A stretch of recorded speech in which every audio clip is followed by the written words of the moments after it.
लाहौर में गरज चमक के साथ मूसलाधार बारिश। सूबाई दारुल हुकूमत में दिन भर हवाओं का राज रहा। रात होते ही बादल बरस पड़े। इस्लामाबाद और रावलपिंडी में मूसलाधार बारिश और जालाबारी। फैसलाबाद, झंग, मियांवाली, गोजरा और दीगर शहरों में अबरे रहमत बरस पड़ा। शरकपुर, पतोकी, ननकाना साहिब, कमालिया में भी बारिश से गर्मी का जोर टूट गया। भक्कर और फैसलाबाद में छतें गिरने के वाकयात में 10 अफराद जख्मी हो गए। महकमा मौसमियात ने इतवार तक मुख्तलिफ शहरों में बारिशों की पेशगोई कर दी। खैबर पख्तूनख्वा के मुख्तलिफ अजला में तेज बारिश से निशेबी इलाके ज़ेरे आब आने का खदशा। बलोचिस्तान में कोयटा, जोब, ज़ियारत, बारखान, कल्लात और दीगर शहरों में भी बारिश का इम्कान है।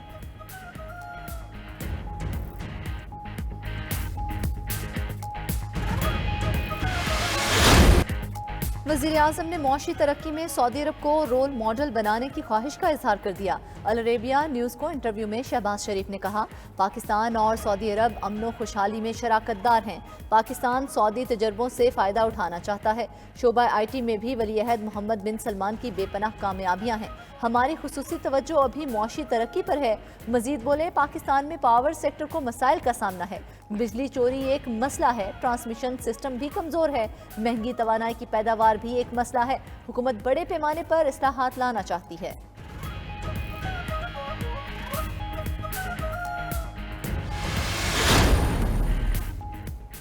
वज़ीर आला खैबर पख्तूनख्वा का सूबाई वाजिबात न मिलने पर तहरीक चलाने का ऐलान। विफाक सूबाई फंड्स हमारे हवाले करे, अगर हमारा हक न दिया तो तहरीक चलाएंगे। वज़ीर आला अली अमीन गंडापुर की न्यूज़ कॉन्फ्रेंस कहा, अगर वार्निंग पर अमल न किया तो विफाक खुद जिम्मेदार होगा। हमें इंतहाई कदम उठाने पर मजबूर न किया जाए।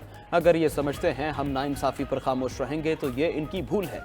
महंगी बिजली देने के बावजूद हमें चोर कहा जा रहा है। खैबर पख्तूनख्वा के लोगों को चोर कहना बर्दाश्त नहीं करूंगा। सूबे में तवानाई बहरान की जिम्मेदार विफाकी हुकूमत है।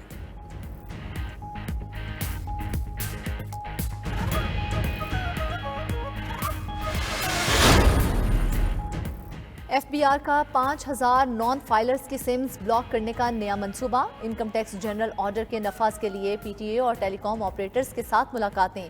5000 नॉन फाइलर्स की तफसीलात टेलीकॉम ऑपरेटर्स को मुहैया कर दी। FBR के मुताबिक मुलाकातों का मकसद नॉन फाइलर्स की मोबाइल सिम्स को ब्लॉक कराना है।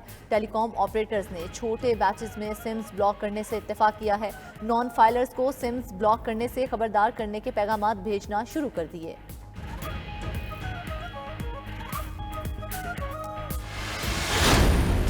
पंजाब असेंबली में हुकूमती इत्तेहाद 27 मखसूस नशिस्तों से हाथ धो बैठा। सुन्नी इत्तेहाद की दूसरी जमातों को मिलने वाली मखसूस नशिस्तें मुअत्तल। पंजाब में हुक्मरान जमात मुस्लिम लीग नून 21 नशिस्तों से महरूम। पीपल्स पार्टी, इस्तेहकाम पाकिस्तान पार्टी और मुस्लिम लीग खौफ के हाथ से एक एक नशिस्त गई। स्पीकर पंजाब असेंबली ने सुप्रीम कोर्ट के फैसले की रोशनी में बड़ा फैसला सुना दिया। स्पीकर का अरकान की मुअत्तली के हुक्म पर फौरी अमल दरामद करने का हुक्म। अपोजिशन रुकन राना आफ्ताब का मखसूस नशिस्तों पर पॉइंट ऑफ ऑर्डर दुरुस्त करार दिया। राना आफ्ताब ने सुन्नी इत्तेहाद काउंसिल की मखसूस नशिस्तें मुस्लिम लीग नून और दीगर जमातों को देने के खिलाफ सुप्रीम कोर्ट के फैसले का हवाला दिया था। स्पीकर पंजाब असेंबली ने ऐवान में सुप्रीम कोर्ट का फैसला पढ़कर सुनाया।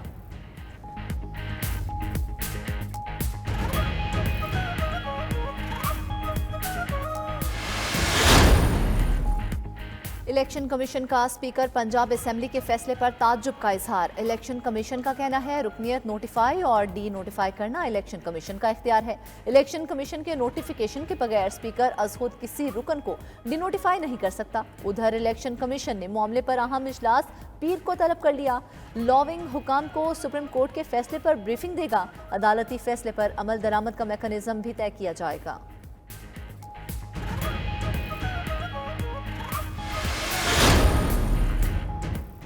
हुकूमत खैराती सीटों पर हमारा मौक़िफ़ मान गई। PTI स्पीकर पंजाब असेंबली के फैसले पर खुश। अपोजिशन लीडर अहमद खान भचर कहते हैं फॉर्म 47 वाली सीटें भी वापस ली जाएंगी। 2-3 माह में ही ये हुकूमत फ्लॉप साबित हो गई। हमारे वर्कर्स और घरों पर पुलिस ने क्रैकडाउन किया। पुलिस कारकुनों पर जुल्म से बाज रहे।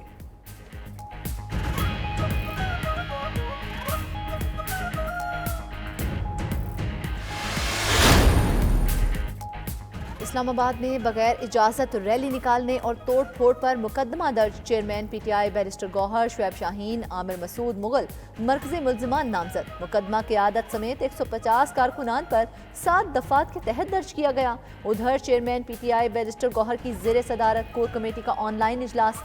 9 मई वाक़यात की आला सतही अदालती तहकीकात का मुतालबा कर दिया। एलामिये में कहा, आम इंतखाबात में अवामी मैंडेट पर डाका डाला गया। इलेक्शन कमीशन शफाफ इंतखाबी अमल में नाकाम रहा।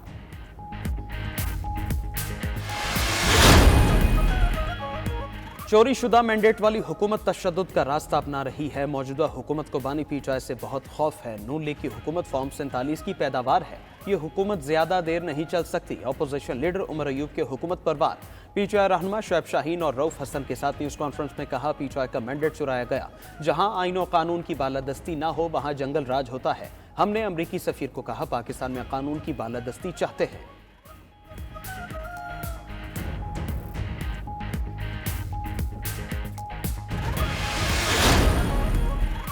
पंजाब को सियाह दौर से निकालकर तरक्की की तरफ ले जा रहे हैं। पिछले 5 साल नवाज शहबाज शरीफ के कामों को उल्टा करने में लगाए गए। कंटेनर्स एहतजाज नहीं, इलाज के लिए भी इस्तेमाल हो सकते हैं। वज़ीर आला पंजाब मरियम नवाज का क्लिनिक ऑन व्हील्स मंसूबे की इफ्तिताही तकरीब से खिताब। कहा, क्लिनिक ऑन व्हील्स मंसूबे से 40 लाख अफराद मुस्तफीद होंगे। वज़ीर आला पंजाब ने लैपटॉप स्कीम शुरू करने की मंजूरी भी दे दी।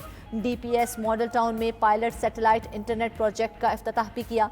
डिजिटल लैब में तालिबात के साथ गुफ्तगू में कहा, तालीम में डिजिटल तब्दीली के एक नए दौर का आगाज हो चुका है।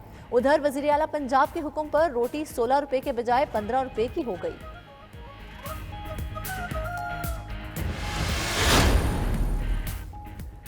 पंजाब में जियाला गवर्नर आ गया। सरदार सलीम हैदर ने गवर्नर पंजाब का हलफ उठा लिया। गवर्नर हाउस में तकरीब हलफ बर्दारी। चीफ जस्टिस लाहौर हाईकोर्ट ने गवर्नर पंजाब से हलफ लिया। वज़ीर आला पंजाब मरियम नवाज और chairman peoples party Bilawal Bhutto भी तकरीब में मौजूद थे। गवर्नर हाउस एक जरदारी, सफ़े भारी और जीए भुट्टो के नारों से गूंज उठा।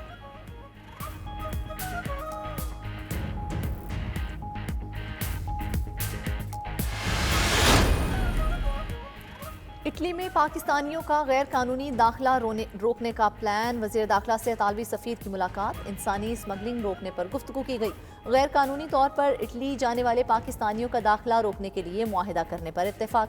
मुलाकात में मिलान और इस्लामाबाद को सिस्टर सिटीज़ का दर्जा देने की तजवीज़ भी पेश की गई। वज़ीर दाखिला ने कहा, इंसानी स्मगलर्स के खिलाफ भरपूर क्रैकडाउन जारी है। गैर कानूनी तौर पर इटली जाने वालों को न सिर्फ जेल जाना पड़ेगा बल्कि उनकी रकम भी ज़ाया होगी।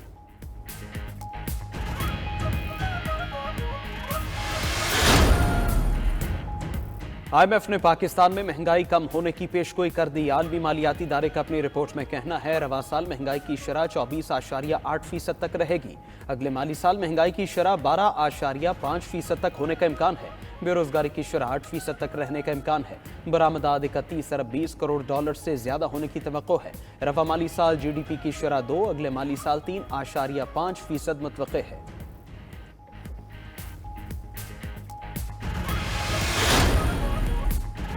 Chief justice Sindh high court का जुराइम पेशा अफराद के खिलाफ क्रैकडाउन करने का हुक्म। Chief justice Sindh high court की सरबराही में अमन अमान की सूरत हाल पर इजलास। सखर और लाड़काना में डकैती, अगवा बराए तावान के बढ़ते वाकयात पर तशवीश का इजहार। इजलास में कराची में स्ट्रीट क्राइम्स और लूटमार के वाकयात भी ज़ेर गौर आए। Chief justice Sindh high court ने अवाम के जानो माल के तहफ़्फ़ुज़ को यकीनी बनाने का हुक्म दे दिया।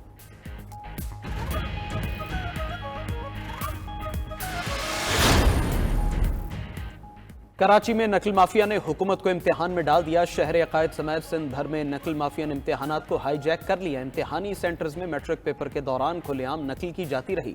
नकल माफिया ने तलबा की सहूलत के लिए व्हाट्सएप पर हलशुदा पर्चा भेज दिया। उधर औरंगी टाउन के स्कूल में नकल करवाने की कोशिश पर साबिक MPA सदाकत हुसैन फंस गए। मुतहदा ने सदाकत हुसैन को सदाकत का सबक याद दिला दिया। तंजीम की बुनियादी रुकनीत मुअत्तल करके तहकीकात का आगाज कर दिया। तर्जुमान MQM पाकिस्तान का कहना है, मुतहदा नकल माफिया के खिलाफ सबसे मजबूत आवाज है।